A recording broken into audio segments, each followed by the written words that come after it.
కాబట్టి దయచేసి సభ ద్వారా నా రిక్వెస్ట్ ఒక్కటే, మీరు సూచనలు చేయండి, రాష్ట్రానికి ప్రయోజనం చేకూరే అంశాలను ప్రస్తావించండి.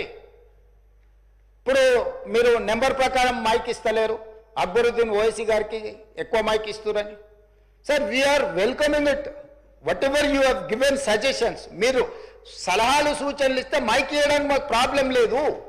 మీరు మీ కుట్రలకు, మీ కుతంత్రాలకు మీరు తెలంగాణ మీద విషం చిమ్మడానికి ఈ మైకును వాడుకుంటామంటే, మీరు చాలా విజ్ఞతతోని ఇక్కడ ఉన్న వాళ్ళకి మైక్ ఇవ్వకుండా వాళ్ళకి ఇచ్చినాక కూడా మేము ఎవరము అభ్యంతరం పెట్టకుండా స్పీకర్ గారి నిర్ణయమే మాకు శిరోధార్యం అని చెప్పి మేము ఏ విషయంలో కూడా మేము అభ్యంతరం పెట్టకుండా సహకరించినాం అధ్యక్ష.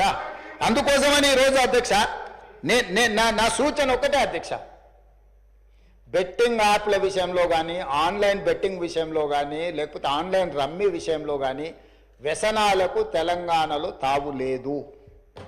గంజాయికి, డ్రగ్స్కి, కొకైన్కి, కెసినో వాళ్ళకి, కోళ్ళ పందాలకి తెలంగాణలో తావు లేదు.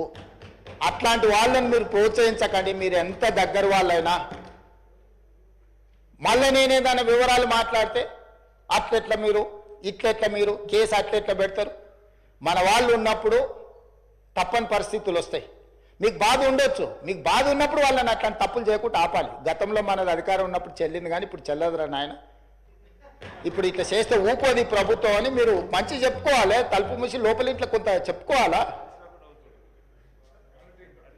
సో దయచేసి మళ్ళీ ఒకసారి నేను ప్రతిపక్షానికి విజ్ఞప్తి చేస్తున్నా, అభివృద్ధి భూసేకరణ విషయంలో మీరు అభ్యంతరం పెట్టకండి. నష్టపరిహారం ఇద్దామా?